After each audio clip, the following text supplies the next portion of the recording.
ஆதி என்னும் பராவரையே அன்பான மனோன்மணியே சோதி எனும் பஞ்சகத்தாலே சொற்பெரிய கரிமுகனே தீதி நீக்கும் கந்தவளே திருத்துகின்ற குருநாதர்களே 18 சித்தர்களே பண்பான பரமசிவமே ஓதியே ஜோதிடங்கள் உரைப்பதற்கு நார விந்து வடிவாக நல்ல துணை ஆவீரே.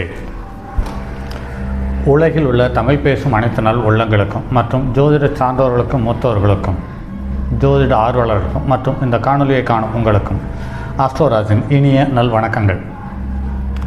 புலிப்பாணி ஜோதிடம் பாகம் 2 தாய் மகளீசல் என்ற நூலிலிருந்து பாடல்களும் பாடல் சார்ந்த தகவல்களும் தொடர் காணொலிகளாக கொடுத்து வருகிறோம். அதில் இன்று பாடல் எண் 128 2ஆம் இடத்திலேயும் 3ஆம் இடத்திலேயும் ராகு நின்ற நிலை சார்ந்த தகவலை இந்த பாடல் வலியுறுத்துகிறது. பாடல் படு ராகு 2இல் நிற்க படு வாக்கன் மாந்திரீகன் மூடன் அன்றும் பாலனுக்கு நேத்திர ரோகம் தரித்திரவான் இன்றுரைத்தேன் தாயே அதுகேள் படுராகு 3இல் நிற்க பாக்கியவான் தீர்க்க ஆயுள் புகழான் அன்றும் பாலன் சகோதர பேடை பதிபலத்தை அறிந்து செப்பு மகளே என்று பாடலை முடித்துள்ளார்.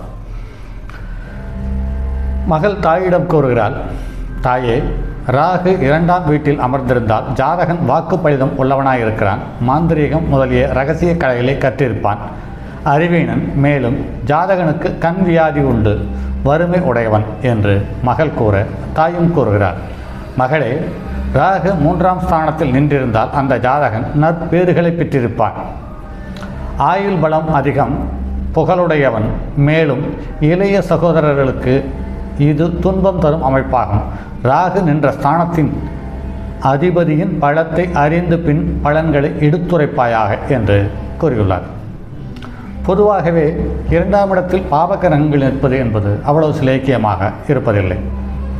வாக்கில் ஏற்ற இறக்கமும் மதிமுக்கால் மந்திரங்கால் வேலையும் மற்றும் மாந்திரீக வேலையையும் அதிகமாக ஈடுபடுகிறார்கள். அதே சமயத்தில் தன்னுடைய வார்த்தைகளின் மூலம் அடுத்தவர்களுடைய குடும்பத்தை கெடுப்பதில்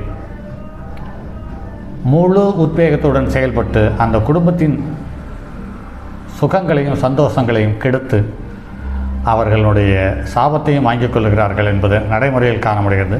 அதே சமயத்தில் கண்களில் பாதிப்பு, பார்வையில் ஏற்ற இறக்கம் மற்றும் கண் நோய் அடிக்கடி வந்து போவது, சொந்த பந்தங்களிடம் கசப்புகளையும் சங்கடங்களையும் சம்பாதிப்பது என்பது இந்த 2இல் இருக்கும் ராகு முழுமையாக தந்துவிடுகிறது என்பது நடைமுறையில் காண முடிகிறது.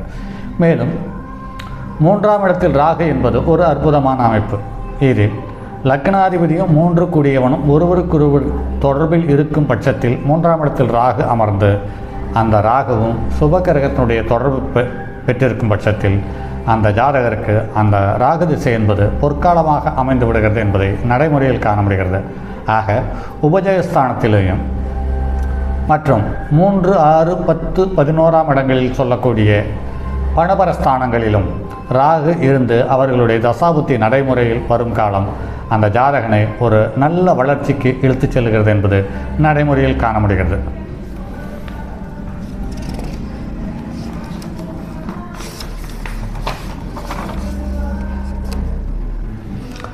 அடுத்து பாடல் எண் 129 4ஆம் இடத்திலேயும் 5ஆம் இடத்திலேயும் ராகு நின்ற நிலை சார்ந்த தகவலை இந்த பாடல் வலியுறுத்துகிறது. படுராகு 4இல் நிற்க பந்து ஜன பகைஞன் மாதுரு தோஷம் அன்றும் படபடத்த வார்த்தையுள்ளோன் சஞ்சாரன் சோம்பலுள்ளோன் தாயே அதுகேள் படுராகு 5இல் நிற்க பெண் பெறுவான் தலைப்பிள்ளை பயனாம் அன்றும் பரியாசன் மாந்திரேகன் அற்ப புத்திரன் என்றுரைத்தேன் மகளே என்று பாடலை கூறியுள்ளார். மகள் கூறுகிறாள், தாயே, ராகு 4ஆம் இடத்தில் வீற்றிருந்தால் ஜாதகன் சொந்த பந்தங்களுடன் விரோதம் செய்வான். ஜாதகனின் தாய்க்கு இது தோஷம் தரும் அமைப்பாகும். உணர்ச்சி வசப்பட்டு பேசக்கூடியவனாயிருப்பான். அங்கும் இங்கும் சுற்றித் திரிபவன், செயல் வேகமற்றவன். தாய் மகளை பார்த்து கூறுகிறாள், 5ஆம் இடத்தில் ராகு நின்றிருந்தால் ஜாதகன் முதல் குழந்தையாக பெண் குழந்தையை பெறுவான். நகைச்சுவையாக பேசக்கூடியவன், மாந்திரீகம் போன்ற இரகசிய கலைகளை அறிந்திருப்பான். புத்திரர்கள் குறைவு என்று சொல்லியுள்ளார். 4ஆம் இடத்தில் ராகு என்பது பலமான ஏற்ற இறக்கங்களில் தந்துவிடுகிறது. ஜாதகனுக்கும் ஜாதகனுடைய தாய்க்கும் மற்றும் குடியிருக்கும் வீட்டிற்கும் வண்டி வாகனம் வைத்திருந்தால் அந்த வண்டி வாகனத்தில் ஏற்ற இறக்கங்களை தந்துவிடுகிறதை காண முடிகிறது. அதே சமயத்தில் 4ஆம் இடத்து தாய் ராகு 4ஆம் இடத்துக்குரிய தாயினுடைய உறவை ஒன்று ஊனமாகவோ அல்லது ஈனமாகவோ அல்லது நோயாளியாகவோ தந்துவிடுகிறது என்பது அந்த ராகு நின்ற வீட்டின் அதிபதியின் திசையில் ராகு புத்தியில் தந்துவிடுகிறது என்பது நடைமுறையில் காண முடிகிறது. இதில் குருவினுடைய பலமோ அல்லது பார்வையோ தரமாக இருக்கும் பட்சத்தில் அந்த பலகீனம் ஜீரணித்து கொள்ளக்கூடியதாக இருக்கிறது. அப்படி இல்லாத பட்சத்தில் பலமான அவமானங்களையும் சங்கடங்களையும் தந்துவிடுகிறது என்பது நடைமுறையில் காண முடிகிறது. 5ஆம் இடத்தில் ராகு என்பது பலமான புத்திர தோஷத்தை தந்துவிடுகிறது என்பது மாற்று கருத்துக்கு இடமில்லை. அதே சமயத்தில் ஆண் குழந்தையோ பெண் குழந்தையோ ஒரே குழந்தையாக இருந்து விடுகிறது. அந்த குழந்தையும் காலப்போக்கில் செல்வம், செல்வாக்கு, செல்லம் என்ற வகையில் கொஞ்சம் கூட பொறுப்பு இல்லாத தனத்தில் வாழ்ந்து முடிக்க வேண்டிய கட்டாய சூழ்நிலைக்கு தந்துவிடுகிறது. அதே சமயத்தில் 5 ராகு நின்று தசாபுத்தியை நடத்தும் காலம் சுக்கிரனுடைய தொடர்போ சந்திரனுடைய தொடர்போ புதனுடைய தொடர்போ இருக்கும் பட்சத்தில் அந்த ராகு திசை பலமான அவல நிலையில் கொன்று சேர்த்து விடுகிறது. அல்லது வரையறையற்ற காதல், தவறுதலான பழக்க வழக்கங்கள் இதை தந்துவிடுகிறது. அதே சமயத்தில் மந்திரம், மாந்திரீகம் போன்ற விஷயங்களில் சுபகரங்களில் தொடர்பு இருந்தால் அதன் மூலம் பொருளாதார சேர்க்கை இருக்கிறதை ஒழிய பெயரை கெடுத்து விடுகிறது என்பது நடைமுறையில் காண முடிகிறது. அடுத்து பாடல் எண் 130. 6ஆம் இடத்திலேயும் 7ஆம் இடத்திலேயும் ராகு நின்ற பலன் சார்ந்த தகவலை இந்த பாடல் வலியுறுத்துகிறது. பாடல் எண் 130.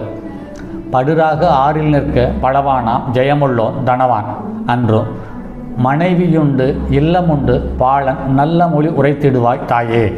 அதுகேள் படுராகு 7இல் நிற்க பருதார கமனன் அதியோகி யோகி போகி அன்றும் பாங்கியும் துஸ்தியவன் ஜெகவசியன் கோலாகாலன் மகளே என்று பாடலை முடித்துள்ளார்.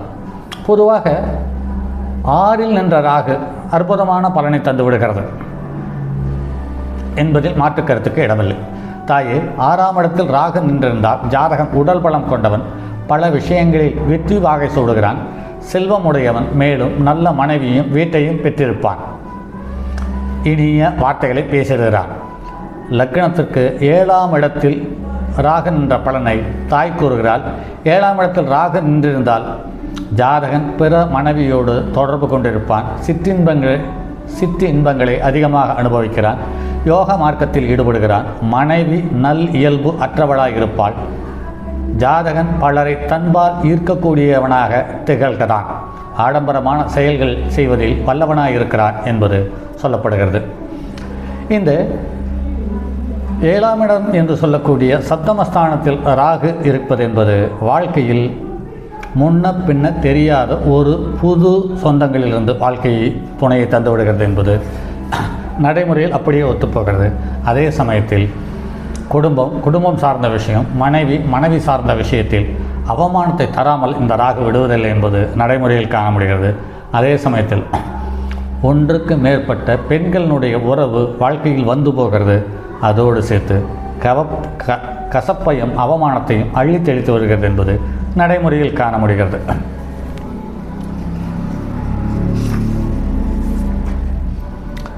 அடுத்து 8ஆம் இடத்திலேயும் 9ஆம் இடத்திலேயும் ராகு நின்ற நிலை சார்ந்த தகவலை இந்த பாடல் வலியுறுத்துகிறது.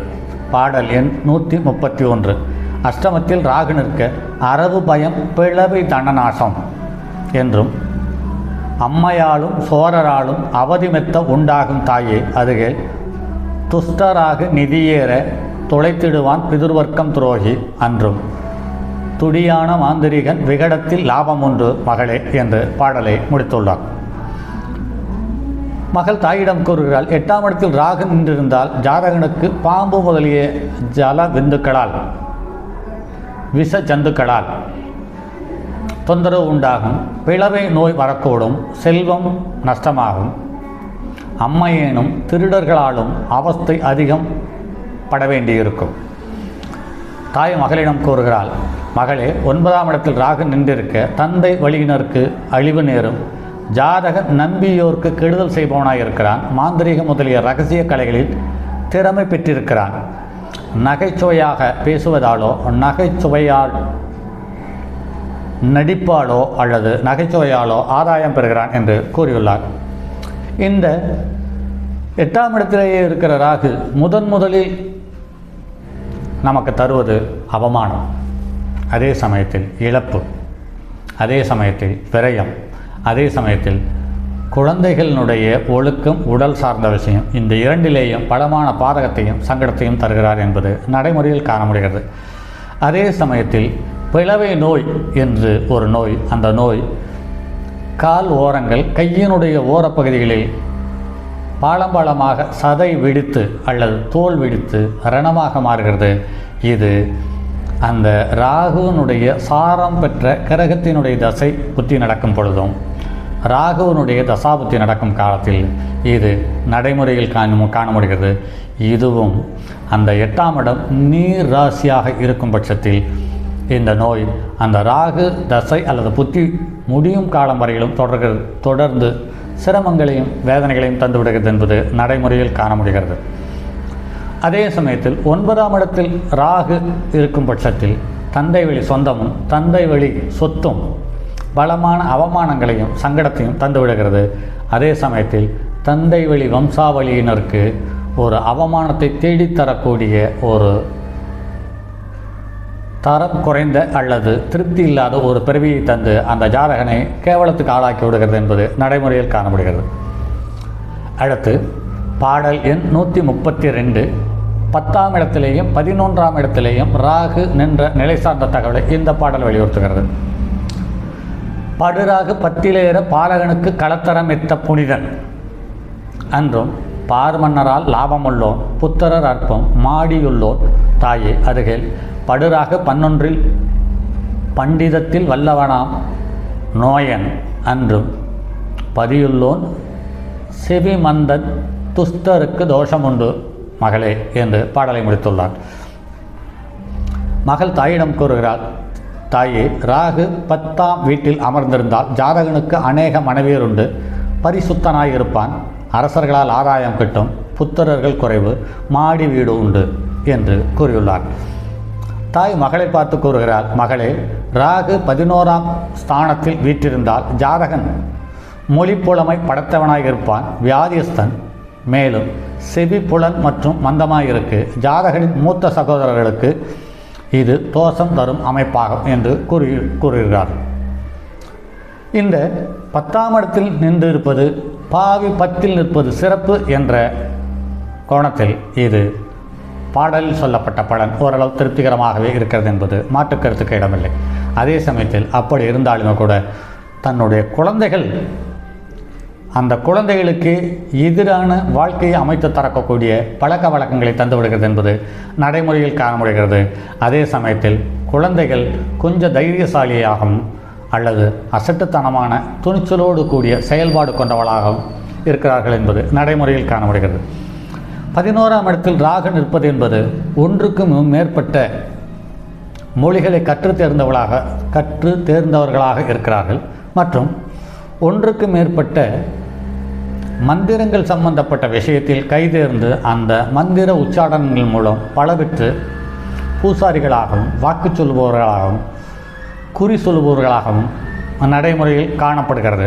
அதே சமயத்தில் இவர்களுக்கு 55 வயதை கடக்கும் பொழுது செவி என்று சொல்லக்கூடிய காது கேட்கும் சக்தியை இழக்கிறது அல்லது குறைகிறது. ஆக காது நோய்கள் வந்துவிடுகிறது என்பது நடைமுறையில் காண முடிகிறது. மூத்த சகோதர வர்க்கத்திற்கு சங்கடங்களையும் அத்தை வர்க்கத்துக்கு கசப்பையும் இழப்புகளையும் தந்துவிடுகிறது என்பது நடைமுறையில் காண முடிகிறது. சரி நண்பர்களே, மற்றும் ஒரு பதிவில் சந்திப்போம். அதுவரை உங்களிடமிருந்து விடைபெறுவது உங்கள் அன்பு நண்பன் எம் ராஜரத்தினம்.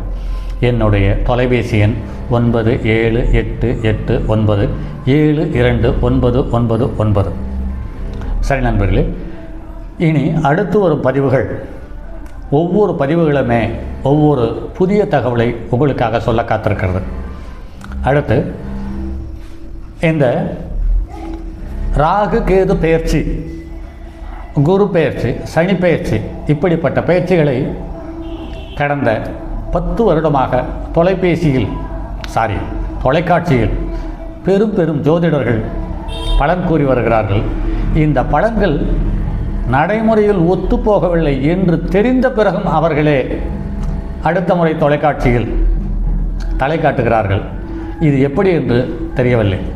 ஸோ இதற்கு எல்லாம் வித்தியாசமான கோணத்தில் பலன் தர முயற்சிக்கிறேன். அந்த முயற்சி கண்டிப்பாக உங்களுடைய வாழ்க்கையில் சின்ன சின்ன ஏற்றங்களையும் சின்ன சின்ன தகவல்களையும் கொடுக்கும் என்பதில் சற்றும் மையமில்லை. மற்றும் ஒரு பதிவில் சந்திப்போம். வணக்கம் நண்பர்களே. தங்கமான் மழுவோடேந்தி தன்மதி தலையில் கொண்டோர் மங்கையர் பதிக்கச் சொன்ன மாமொழி ஜோதிடத்தை இங்கு யாம் உரைப்பதற்கோர் எமை என்னும் பிழை வராமற் காக்க செங்கன் மால் மருகன் யானை சிறன் பதம் காப்பராமே.